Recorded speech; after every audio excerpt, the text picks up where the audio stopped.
On entend beaucoup parler de budget programme, budget citoyen ces dernières années au niveau des gouvernements africains. C'est une belle avancée pour beaucoup, mais concrètement, comment ces budgets sont élaborés et surtout mis en application? Et d'autre part, comment les citoyens peuvent exercer un droit de regard et de contrôle sur ces finances? Depuis quelque temps, des actions sont initiées dans ce but pour sensibiliser les populations et surtout les impliquer. Mieux comprendre les finances publiques et les mécanismes de contrôle dont disposent les populations, dont vous disposez. Ce sera le point central de ce numéro spécial de votre magazine Éco-Débat. Soyez les bienvenus et merci de nous rester fidèles autour de cette table. Pour en parler, je reçois Dr Tano Janine. Vous êtes docteur en droit public, enseignant-chercheur à l'université Félix Houphouët-Boigny. Merci d'avoir accepté notre invitation. Merci. Et avec vous, Madame Anno Akouba Nadine, vous êtes juriste et membre du réseau des organisations de la société civile de Côte d'Ivoire pour le contrôle de l'action publique. C'est bien cela. C'est bien cela. Merci, monsieur. Merci encore d'être avec nous. Alors, vous le voyez, nous parlons de finances publiques, mais avant d'avancer, nous vous proposons de regarder ce reportage et de mieux comprendre et de situer les actions de sensibilisation.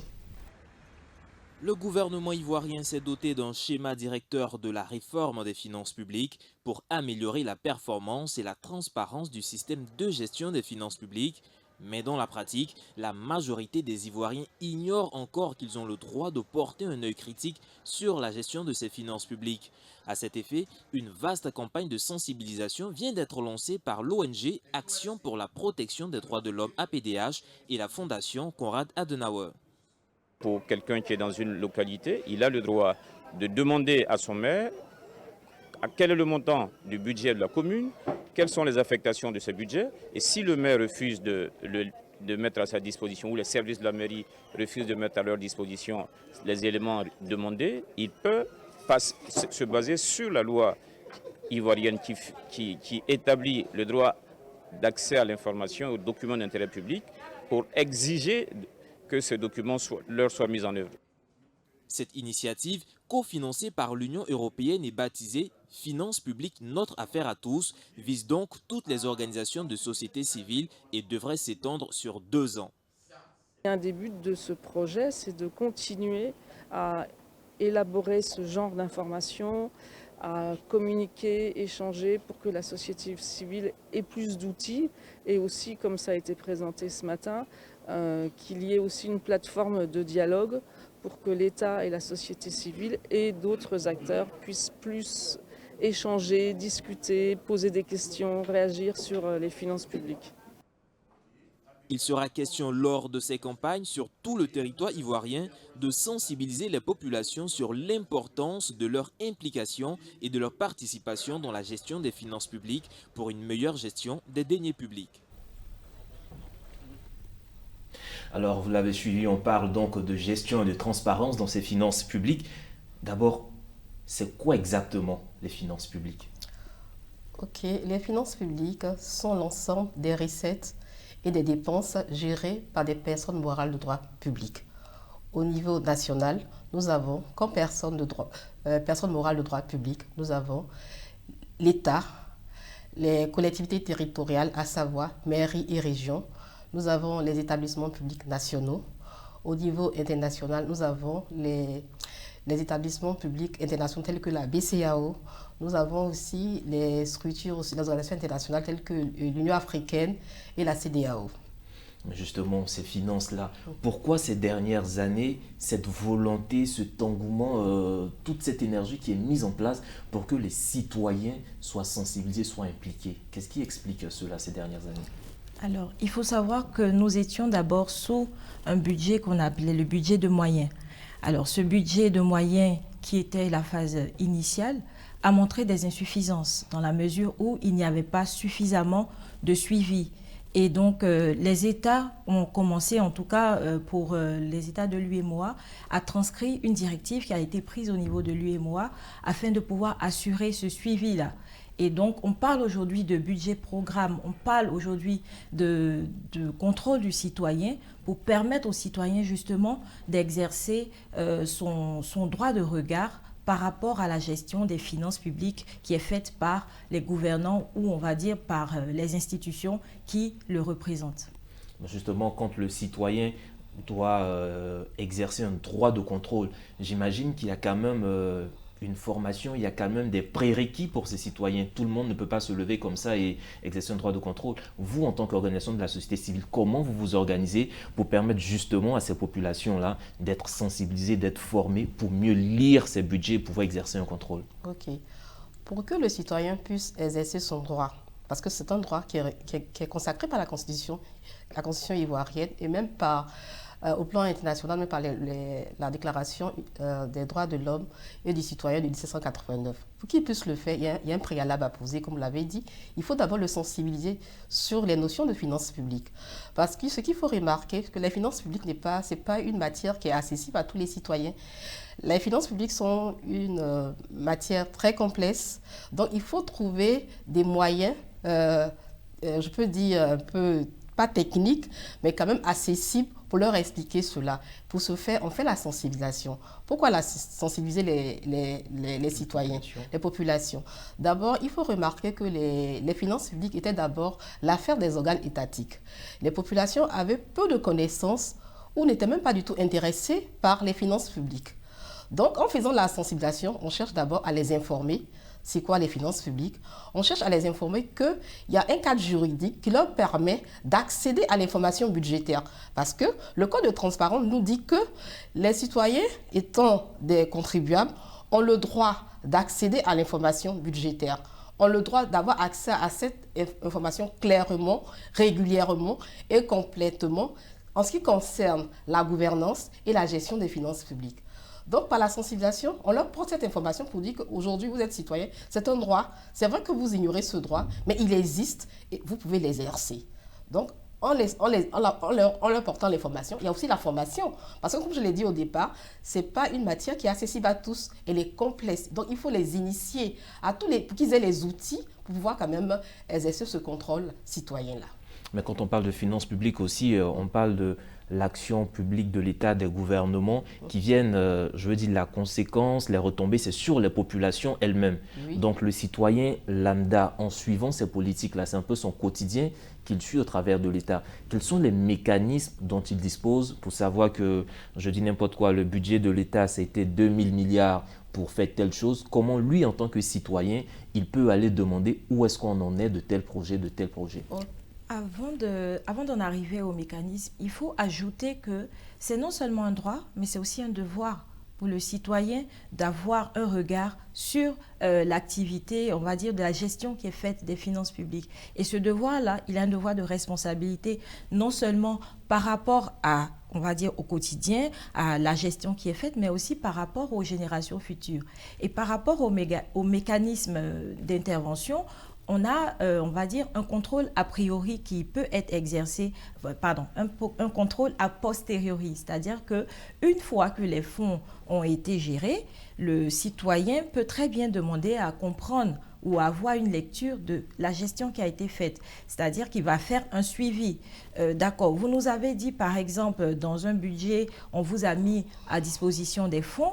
Les fonds, il faut savoir que quand on parle de finances publiques, on a les recettes. Les recettes vont être fournies par exemple, je donne un exemple, par les impôts que vous payez. Alors, ces impôts que vous payez, qu'est-ce qu'il en a été fait? Est-ce qu'ils ont vraiment été affectés aux dépenses qui avaient été prévues? Et dans ce cadre-là, on peut dire que le citoyen va exercer son contrôle après la gestion, dans la mesure où il pourra demander des comptes par rapport à ce qui a été prévu. Est-ce que c'est vraiment la réalisation, on va dire, par exemple, des ponts qui a été prévu avec tel type d'impôt? Est-ce que vous avez effectivement réalisé les ponts comme vous nous avez dit auparavant? Donc voilà un peu des outils on peut les classer en termes de contrôle a posteriori par rapport à l'usage qui est mis à la disposition du citoyen. Qui est à la disposition du citoyen. Je voulais ajouter quelque chose pour dire qu'en termes de mécanismes, il faut dire que les mécanismes ne sont pas clairement définis. Mais ce qu'on peut dire, à travers sa fonction d'alerte, de veille et même de suivi que faire la société civile qui est proche des populations, parce que la société civile on la juge impartiale, qu'elle n'a pas de parti pris et qu'elle est plus proche des populations. Donc la société civile, c'est vrai que les outils de contrôle sont prévus par la loi. Et en principe, ce sont les organes étatiques qui font ce contrôle. Mais la société civile qui défend l'intérêt et les valeurs des citoyens, qui est un acteur du dialogue politique, peut élaborer faire un suivi indépendant à travers des rapports, des analyses que la société civile peut faire et communiquer cela, peut-être approcher la Cour des comptes, par exemple, qui fait le contrôle juridique pour dire, ah, voilà ce qu'on a dénoncé comme peut-être irrégularité. Vous pourrez peut-être en tant qu'organe juridictionnel peut-être exercer l'action en justice peut-être concernant ces personnes-là. En tant que population, il faut dire individuellement, il est difficile de le faire. Mais à travers le canal de la société civile qui est organisé, qui est actuellement avec le projet même de l'APDH, qui est outillé, qui est même sensibilisé et bientôt sera formé, pourra mener ce combat-là. Alors là, il y a une question qui me revenait tout à l'heure pendant que vous vous exprimez. Je vous pose la question à vous toutes. On a des organes étatiques qui sont censés assurer le contrôle de la gestion de ces finances. Alors, par-delà toute cette machine mise en place, pourquoi est-ce que le citoyen doit venir encore exercer un regard de contrôle? C'est juste une question de transparence ou bien il y a un manque de confiance quelque part? Ok, bon, je m'exprime et puis je pense qu'elle va continuer. D'abord, ce qu'il faut remarquer, c'est qu'on a de façon... la loi a prévu 3 types de contrôle. On a le contrôle administratif qui est fait au niveau de l'administration, c'est-à-dire des gestionnaires, même des finances publiques. On a le contrôle juridictionnel qui est fait par la juridiction financière qui est la Cour des comptes. On a le contrôle politique qui est fait par le Parlement.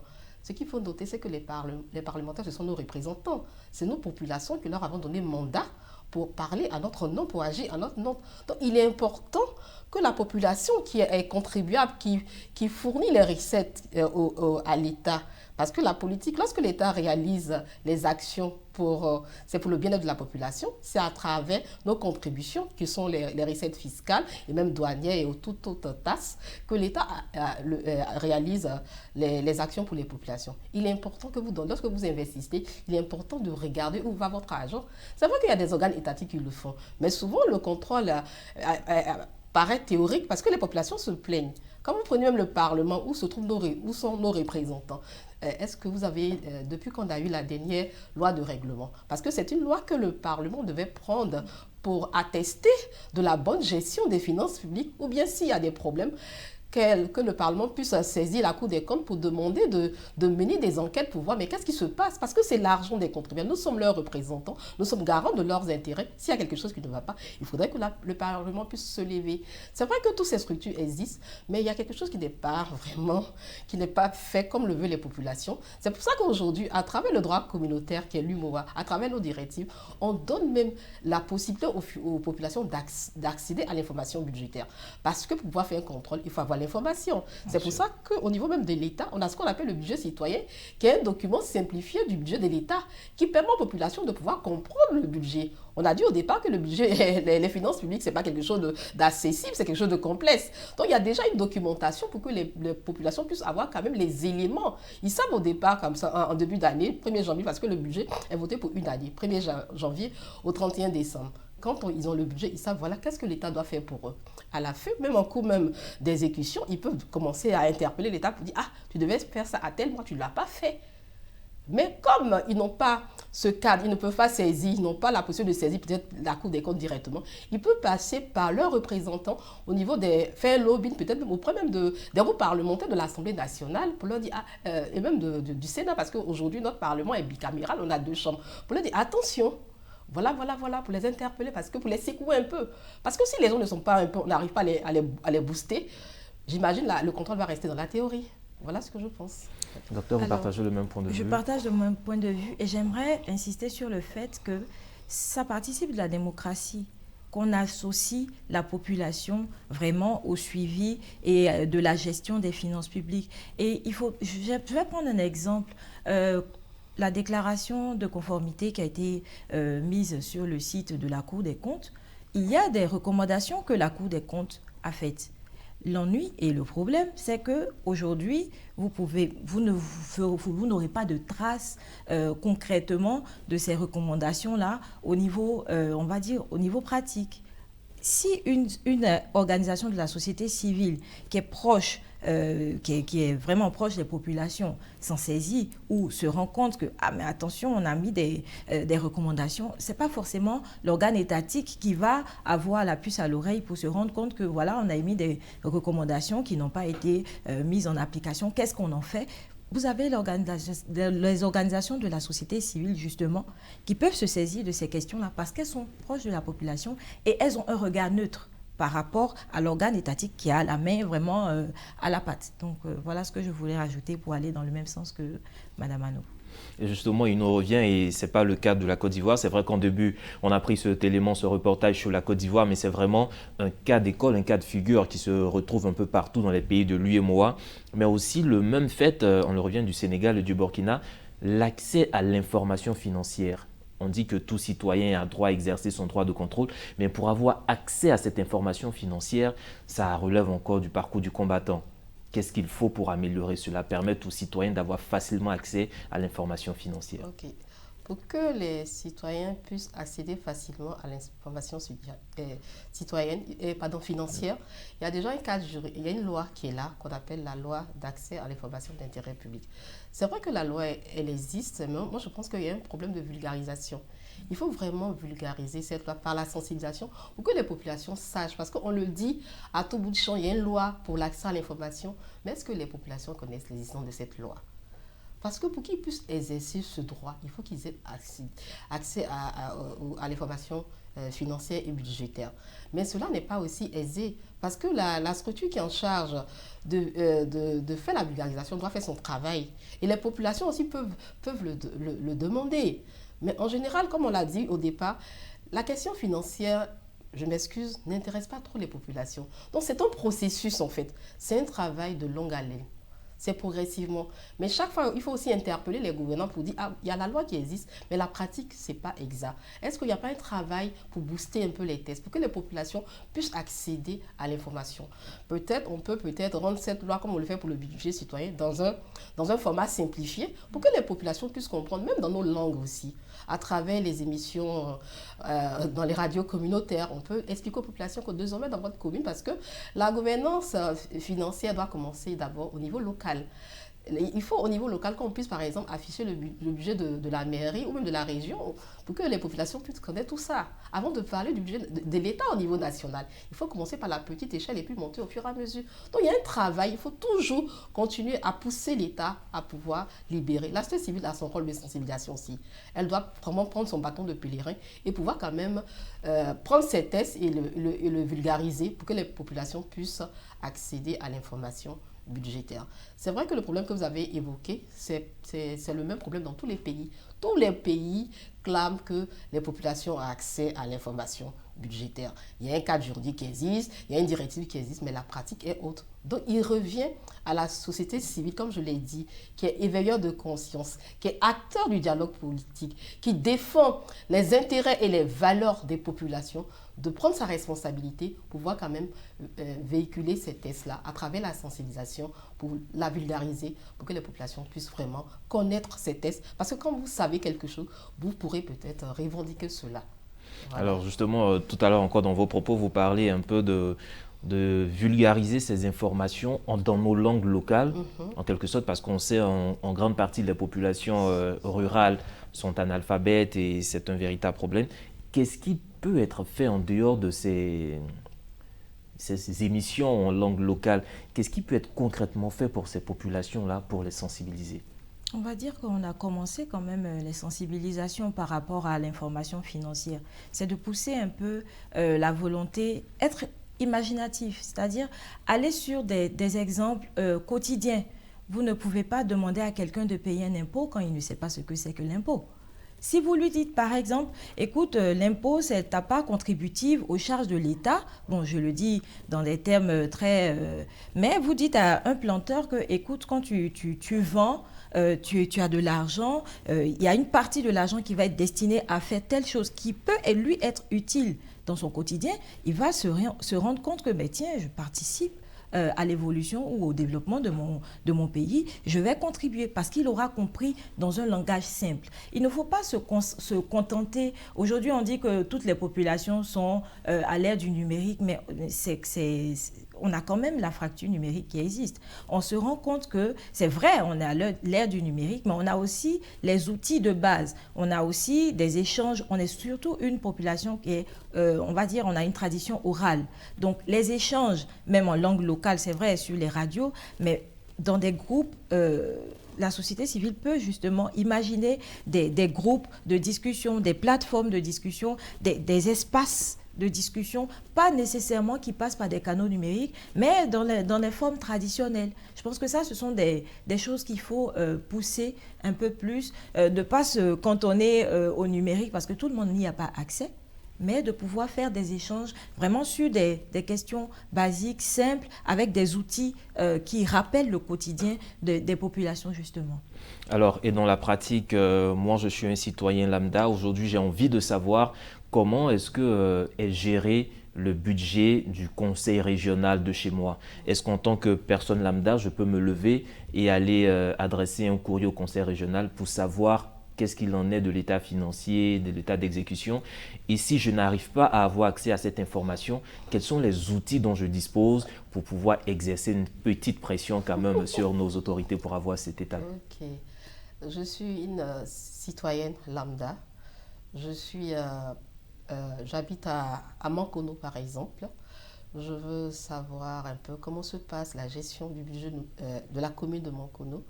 Je me rends en principe à la mairie pour demander la documentation nécessaire.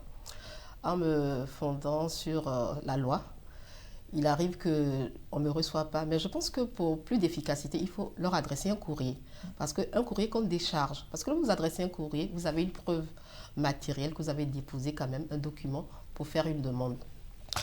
Si je dépose le courrier, que l'on me reçoit et que l'on m'accepte, on me donne l'information. Mais j'ai la possibilité, lorsque se tient les sessions du conseil municipal de Mankono, parce que là, le conseil municipal va convier les populations par voie de presse à travers les radios locales pour qu'ils puissent venir assister. C'est vrai que lors de nos différentes sensibilisations, il est revenu que les populations sont conviées mais n'ont pas droit à la parole. Il y a un monsieur qui me disait comme ça à Sobré, on va vous chauffer les bancs parce qu'on ne peut pas, on ne tient pas compte de notre avis. Donc il y a ce problème-là. Il faudrait qu'on puisse trouver un cadre pour pouvoir permettre aux populations de pouvoir s'exprimer. Parce qu'imaginez un instant, quelqu'un va à un conseil, il va assister à une session du conseil municipal, on va lui présenter les recettes, les dépenses, on a fait ci, on a fait ça. Mais concrètement, s'il ne le sent pas dans son quotidien, il sort frustré un peu. Vous comprenez? Maintenant, s'il va, là, c'est quand je suis partie, j'ai reçu la documentation, j'ai été conviée aux sessions du conseil municipal pour écouter. Mais celui qui adresse son courrier, qui n'a pas de réponse, il peut évoquer la loi pour dire qu'il y a une loi qui existe. Bon, s'il le fait à la petite échelle, qui n'a pas de réponse, je pense qu'il peut pousser un peu plus haut pour se faire entendre. Faut pas baisser les bras, en fait. Faut pas baisser les bras et nous savons tous que le citoyen est acteur de ce développement. Alors, nous tirons vers la fin de cette émission. Docteur, en termes de perspectives et de propositions, selon vous, qu'est-ce qu'il faudrait concrètement pour vraiment porter cette sensibilisation, que cette sensibilisation porte ses fruits, que le citoyen s'implique davantage dans la gestion des finances publiques? Alors, merci. En tout cas, pour la sensibilisation, je pense que c'est bien de commencer la sensibilisation, mais il faut aller jusqu'au bout. Il ne faut pas baisser les bras, il faut sensibiliser, il faut former. Déjà, on va commencer par informer les populations, sensibiliser aussi les acteurs de la société civile et leur faire comprendre que pour que votre voix porte, pour que votre message puisse être entendu, il va falloir que vous soyez déjà aux normes. Parce qu'on a souvent ce problème-là qui se pose, c'est que les organisations de la société civile, on va me dire oui, mais le temps d'avoir un agrément qui est délivré, c'est long. Oui, mais il faudrait au moins que les acteurs de la société civile puissent être dans les normes. C'est-à-dire vous êtes légalement constitué, même si c'est seulement votre récépissé, et ne pas hésiter à communiquer avec les autorités. Quand je dis communiquer avec les autorités, c'est que vous faites des activités, vous faites des rapports, vous associez les autorités. À force d'être dans leur pipe, elles vont finir par se rendre compte que, tiens, il y a tel organisme qui nous envoie à chaque fois fois des rapports, ils ont émis des suggestions, ils ont soulevé des problèmes par rapport à tel type de population.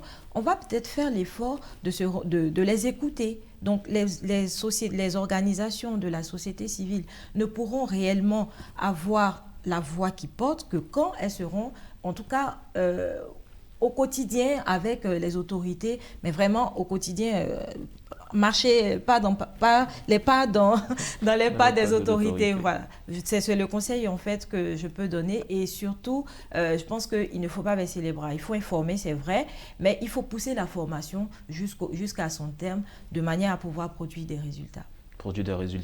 Alors, Madame Anno Akuba, c'est avec vous que nous allons terminer cette émission. Membre de l'organisation de la société civile, vous, comment est-ce que vous voyez, quelles sont vos perspectives, quelles sont les perspectives en matière de contrôle de gestion des finances publiques? Ok.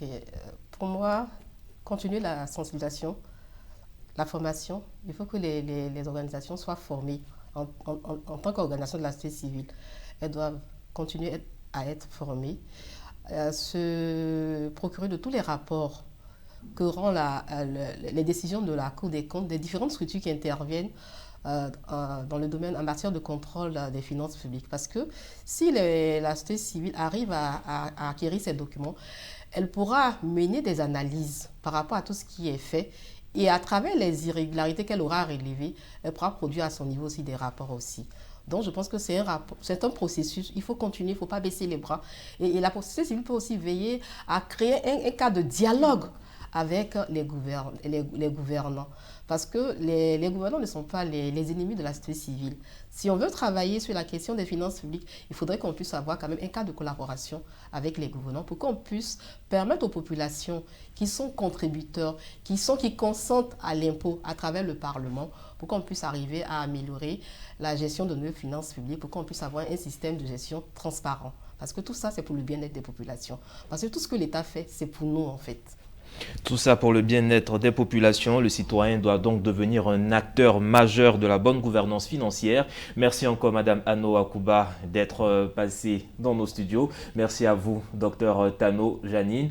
Et très chers téléspectateurs et chers auditeurs de Medi 1, c'est ici que s'arrête cette émission. Vous l'avez compris, la finance publique, c'est une affaire de tous. Agréable suite au programme sur nos antennes.